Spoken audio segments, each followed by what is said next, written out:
up appropriately. I turned it on. There you go. You got it, bitches. Alright, you guys are all good to rock and roll, so whenever you want to start it. Just have fun. I'm not going to ask you anything you don't know. Okay.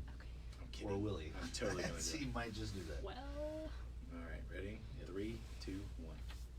Welcome to Prime Properties. I'm Michael Morris. Sitting in with me today, Lou is on assignment, but my good friend, my bestie, Michael Chaney is here from No Drip Painting. Michael, how are you? Good. What's up, Michael Morris? I like to say that because I know how much you hate it when I refer to us as besties, but we are, so deal with it. And now we've told everybody. Yeah, well, you're in that seat. You're taking the place of not just Lou, but Jennifer Kessel-White could not be here as well. So when I get down to it, I gotta bring my people in, right? Okay. How are things going for No Drip Painting, by the way, before we get started? Awesome. This is our busy time of year, and we're rocking and rolling. I appreciate you making the time. We have a friend of yours that I actually just met the other day, Ryann Sturgill. Did I say that correctly? you did say that correctly. Okay, good. I was going to blow it because it's Ryannee, a bunch of different spelling. When I heard Ryan, I was waiting to meet a man, but I was so happy it was you.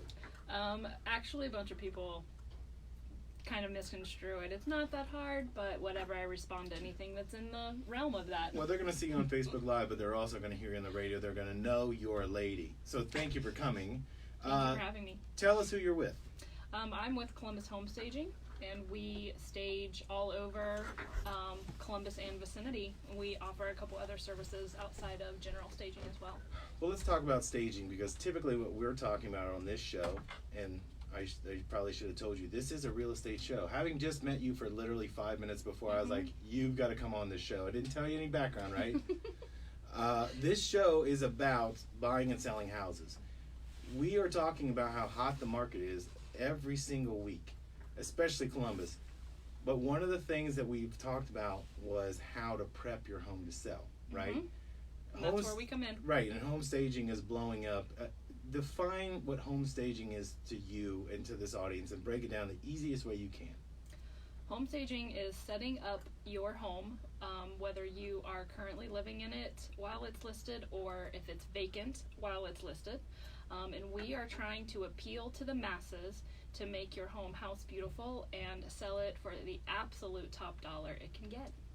Now, you said yesterday, and I should also point this out, the three of us are all in the Grove City B&I group, which is the worst name for a group ever. We do need, Michael, you're running the website, you're working on the name. We're going to change the name because it's an amazing group, especially for small businesses like the three of us. So we're going to get a better name. Okay, the pressure's on you, so the next time you're on, I got it. you're going to have a name. I got this. We keep assigning you more and more roles in this thing, and it's all just like a collective of volunteer, like, showing up. You feel good about it? I feel great. Okay, good. So, Ryan, you had said in the BNI the other day, what I thought was amazing is we hadn't had a home stager in that group. Mm-mm. But there are people that, not just the realtors, there were insurance people in there were people from Benton County Bank, and they had so many questions for you. One of the biggest things was, how does home staging add to the value of your sale? And I thought you were going to well, I'll get back to you on that. You literally had an answer. What was the answer to that? It adds to the value of the sale by making people be able to envision themselves in your house. It makes them say, I want this to be my house. A lot of times spaces are laid out oddly. Maybe bedrooms don't look very big. So we can go in and make them be able to see it instead of having to imagine it. Right. Michael, you've probably seen some of these stagings going on when you're doing the interior painting. Yes. Do you recommend home staging to people, or do people even know to ask that question? Well, when it comes to selling your house, I think if you have a good realtor, which we both work with some good realtors, and that's one of their first suggestions.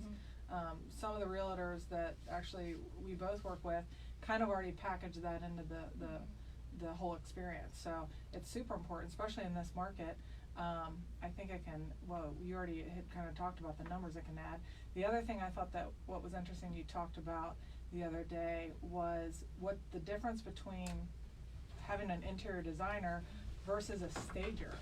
I never really completely that's a understood good there point. was a difference. I didn't know there was a difference either. But the way you framed it was perfect until it made sense, and maybe you can go into that. But the idea is that with staging, you're trying to appeal to a broader market, which goes hand in hand when you're trying to sell your house.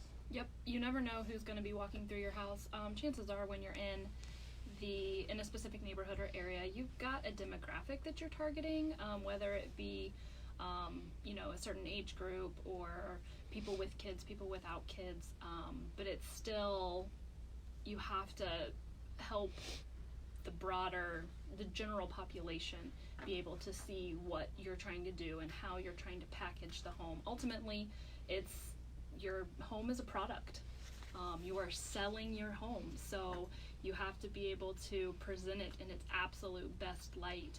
We know that homes are going for over listing price these days, but make sure that you get the most out of it and the fastest.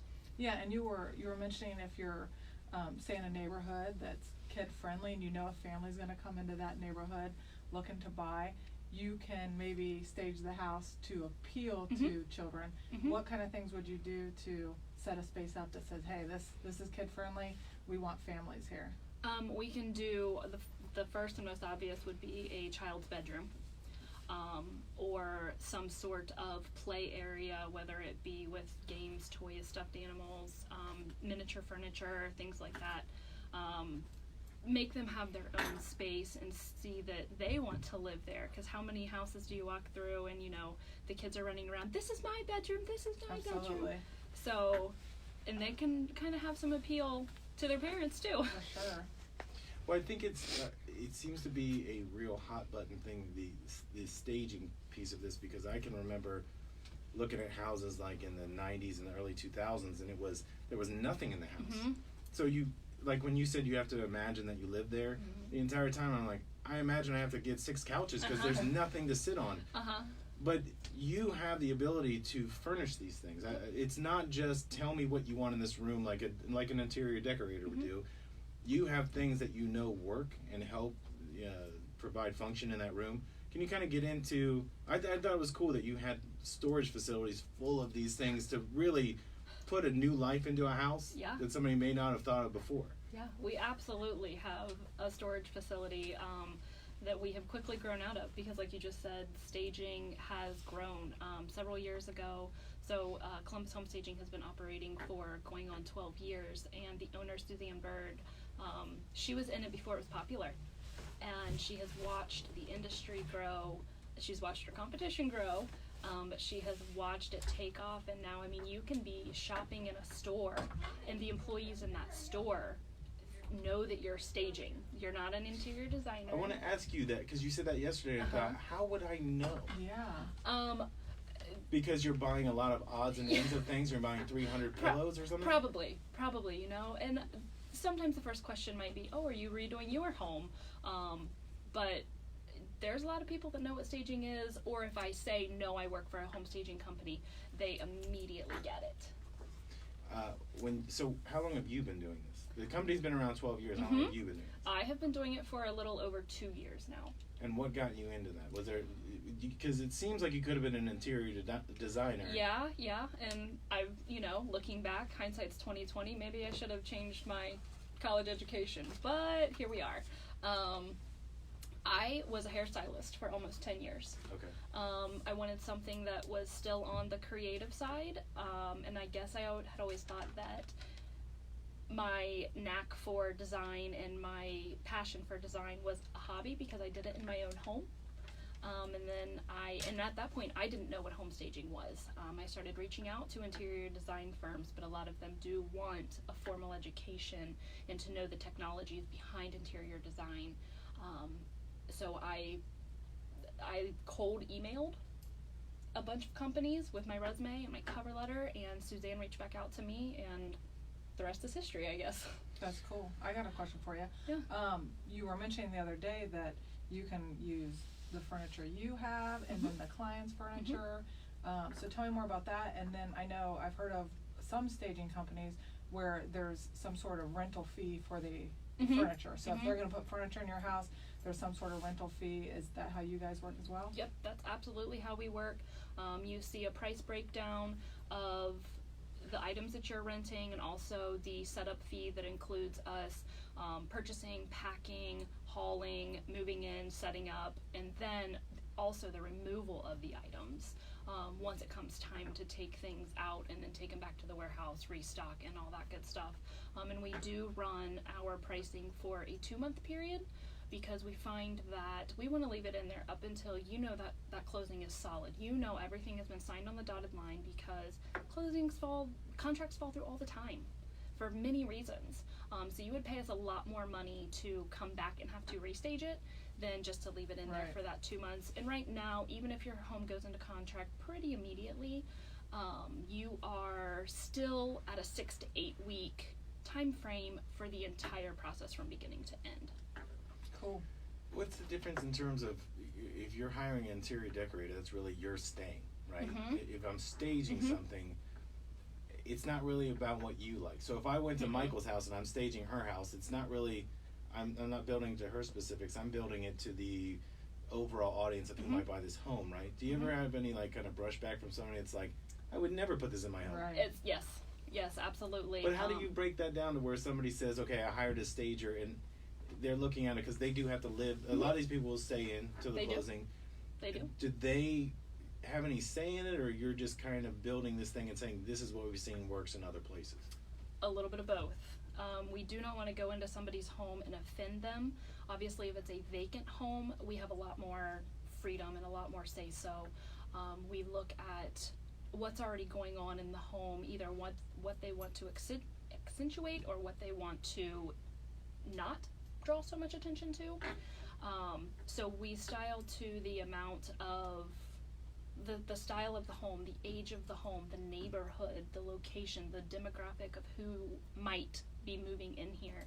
Now, if we go into somebody's house who lives there and we use their stuff, obviously it's appealing more to their style because we're using their stuff. We might dress it up, we might move things around, how they have things paired or set up, artwork on the wall, their furniture arrangement. We might move that around, but we never want to go in and offend somebody. That is their home, and it's meaningful to them. So we're not there to totally overhaul and take over. We're there to accentuate, I guess. Well, you're trying to draw out the positives, right? Yeah. You're not beating them up. You're just trying to make what they have better. Yeah, and we try to find nice ways of telling them, oh, maybe this doesn't make the cut. That's why I couldn't do that job. Like, what is all over your walls? Yeah, because you have to be nice about it. You do. Yeah, that's why You I'm do. doing this job, so I don't have to tell anybody really the truth. You guys can tell me the truth. Do you ever have to tell people to like declutter, get things out of the house? All the time. How does that work out? All the time. So a consultation is going to be the first step in our process. We're going to come into your house and determine your needs, see how much staging you want or how much help you want. Some people just want a list to do on their own, and decluttering and reorganizing or packing away, because you're moving. So start packing. Right. You know, put that stuff away. It's got to go in boxes at some point, or to Goodwill, or to, you know, your sister or whoever. So we definitely go in and tell people those things, again, as nicely as we can, because some people live less cluttered than others. Right. And some people see a problem with it and some people don't. So we go in and we have a list, and we didn't just pull this stuff, you know, out of thin air. We've researched, and we know in the industry, what realtors are going to make suggestions on, and we make suggestions on a lot of the same things. We just have the knack to dive a little deeper than realtors, because their ultimate job is to buy and sell. Some of them do staging on their own, but you know, that's where we're the professional over them in that area. We wouldn't want to go in and try and tell their clients what to list their house for when we're having an open house and things like that. That's their job. Right. So I have a question. If you went to Michael's house and she wants to sell, how does that start? Do you break it down and like you go through every room in the house and you're just making notes? Or how does that conversation work? Because I know people that are home stagers, and they all seem like they love the decorating part. And they love the buying part. They seem to love the buying part, I think, the most. Like, I can't wait to buy all these paintings and things. But how does that conversation start? Because they're hiring you for something. Where do you begin in that process with that? Well, we have to see how much they understand about staging, and then where they are headed. Are they staying Well, look in at the Michael. home? You can tell other than knowing you, she doesn't know about staging. Remember So when I just said he wasn't very nice? yeah. But I'm also telling you the truth. That's what the show's about, the truth. So if she doesn't understand it, she's hired you because our good friend Jennifer Kessel-White, who's sitting in the room, she recommends you, right? Mm-hmm. So you come in and she knows nothing. How do you educate her on why home staging is important and what you do? We can pull out some statistics if you're a numbers-based person. We can physically move things around in your home to try to give you, and it's that light bulb moment of, oh, I never thought about that, or oh, that opens up the room so much, or, you know, I've lived here for 10 years and that would have been great. So we try to show you however is most appealing to whatever way you learn best, I guess. We definitely try to educate.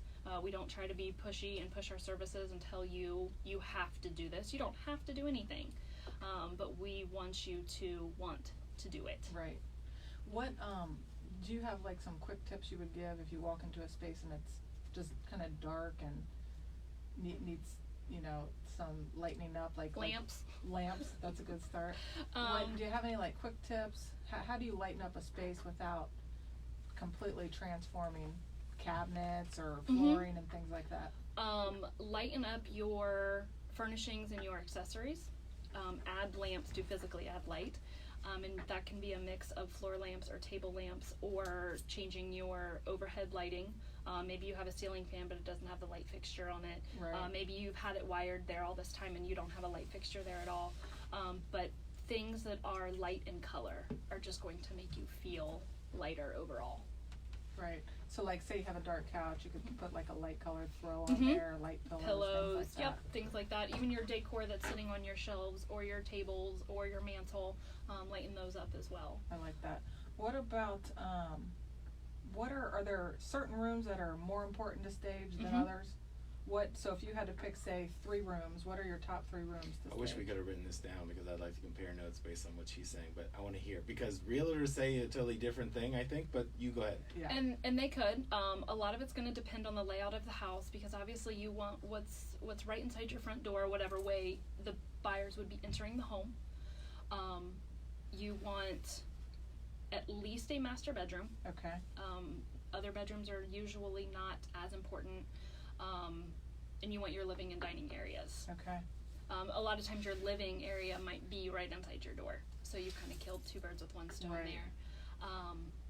You definitely, like I said, the layout of the house, because if there's a space that's tricky, small, shaped oddly, those beg for a stronger presence. But you want where people are going to be comfortable. Where are they going to hang out? In their living room. Exactly. What about, when I think about staging, it kind of seems like it could be kind of hard to like stage a kitchen. Say, you know, you don't have like a couch to put pillows on. What are some things you could do to a kitchen? That's the first part of the question. The second part is, do you want like appliances and things like that on your countertop? No. Oh yeah, because that's kind of adding clutter. It is. People do not like to have to see that there's nowhere for your microwave to go, so it has to sit on your counter. But they also need to see that a microwave can be there. Double-edged sword. Okay. We stage with simple things. We put a cookbook. We put a centerpiece on your island. We add bar stools to your island. Definitely if there's an overhang that says put bar stools here, but sometimes if there's not, but we want to show people that there could be. Because maybe they're going to come in and renovate the home and they're not quite sure what to do, or they wouldn't know what would fit. Depending on the space in the kitchen, we do small kitchen tables, because people don't always want to sit at their breakfast island and eat, or go to their formal dining room to eat. As far as the house is having the full-blown appliances, yes and no. Investors, sometimes they don't put the appliances in the home, but usually if it's a lived-in home, then you have you appliances. can kind of pick and choose which ones you might want to set out. Like I was told one of the most important or appliance that could help your sale of the house is a KitchenAid stand mixer. Really? Have you ever heard that? No. Yeah. I haven't. I've heard that, but I feel like they're not getting used. I think it's the idea they're getting used. Yep. I guess they're high want end. to dust the dust off of them if they're not getting used. But it's like an expensive appliance, and it might catch somebody's eye. And they come in colors and patterns now, totally. so they're definitely decorative. Yeah. When you go into a home, do you tend to, I guess I'm going to put this in two ways. Is it more the physical object, like you're saying, add a couch or an end table, or is it more the accents of something? What brings out more value to you? And when I say that is you know, if you've got, like the room we're in right now, has a bunch of terrible photos on it. If you put different paintings here, it changes the scope of the room. Versus or putting an end table in here, it kind of makes the room seem smaller, whereas if you're accenting the walls or the way it looks, do you look at it that way, or it's just every room is that different? You definitely have your different areas of the house that draw your passions when you're in them. We do not like to go in homes and make them cookie cutter, make them the exact same just because we do see homes that have similar or the same layouts. But that doesn't mean you have to do everything the same, because maybe this one had a fireplace in it and this one didn't. So you wanted to draw attention to the magnificent fireplace, or you need to add more artwork or a silk tree or something like that because you have more wall space to fill. You definitely want to look at your space and see what spatial challenges you have. Do you have tall ceilings? Do you have low ceilings? Do you have a lot of brick in your house? Because chances are you're not hanging anything on that brick. So it is really different with every I know it would project. vary. I'm just thinking if it was me, when I'm looking at something, the less that I could bump into. You know, when Yeah. I'm walking around, if the walls look really nice, I can put other furniture in there. But I know everybody's different. I'm looking at it more aesthetically, what my eye sees versus what is functional. But that's my opinion. Everybody can be different. But I'll tell you what, here's one reason I love staging, is because staging not only helps the buyer visualize the space. I mean, you guys know when you walk into a space that's well decorated, you have a completely different feeling. The other piece of it is that I'm willing to bet that even appraisers and people like that walk through these houses, even though staging should not affect their opinion, their appraisal, you know it hides maybe some of the imperfections, some of the bad paint along the baseboard. That's why we're there. It's like it totally presents this different picture, even for the people it's really not supposed to affect, like the appraiser. It does. What do you think? It does. Now appraisers, I'm sure, they know to look past all the pretties. Right. But yeah, we can find areas that we say, that needs to be covered up. They don't need to see that immediately. It's still there. They still have to deal with it, and they'll see it if or when they move into the home. But we definitely, if there's somebody who is living there and they have their cable boxes and internet modems and things like that, that's cords and all cords those and cords. wires, right. Yep, we tried One to. big blanket that fixes it. We try to definitely take focus off of that. Those are realistic things. Chances are the next person's going to have them too, but you don't want to walk in and see, oh, well, my wires have to be all exposed and over here in this, shoved in this corner. Now that's not something an appraiser is going to use in their evaluation, but we have seen craftsmanship that was not of the utmost quality, and we do try to take those things disguise that and maybe take the focus elsewhere. Yes. If someone's listening right now and they're just learning about home staging, or they're looking for a home stager, what is the biggest key that you would give them? What's the most important factor in why you would need a home stager? Don't just say money. Oh, that was going to be what I was going to say. I know. That's why I said don't say it. I said it. What would be number 1A? 1A. Most important thing. You know what? It can open up your eyes as the seller too, like you were just saying. We've had people who, after we set up their home, they're like, wow, I wish I would have lived like this all this time. Or, hey, can you come to my new home and decorate? Yes, absolutely, we can. Well, because they can buy it. If they really like that setup, they can buy it off of you, right? We have done that before. We have sold our furniture or kept our furniture in place, and people have rented it from us. We have a potential situation like that now. People just love the way it's set up, and they want to keep it. And that takes they would rather just write a check than moving in all their own stuff and figuring out how and where to put it. It would totally be me. Here's a check. Just leave that where you found it. Yeah. Do we have time for one more question? We do. Go. You mentioned the other day that you've kind of gotten into the Airbnb business, and I know, surprisingly, over the last couple months, I found out Homes is kind of a hot spot for Airbnbs. And you said that you will provide everything, even the toilet paper. Oh, that is true. You did I- say that. Yep. Now, is it single ply or double ply? We try not to go too That's a cheap. solid question. I'm glad you waited to the end of the show. That could be the most important. Yeah, we try not to go too cheap. But so tell me about what you've seen with the Airbnb spaces and what you're doing in those. So Airbnb is hot. Columbus is making lists all over the country of why people should come here, move here, visit here, whatever the case may be. So you need Airbnbs. We have hot places like the Wexner Medical Center and things like that where people come visit, which the last set of Airbnbs we did were targeted at those people who are coming here not long term and not short term, Right. or maybe they're coming here frequently. So yep, we can go in and we can do whatever you need. The last set of ones we did were furnished with the major furniture, so we just did the decorating and the toilet paper.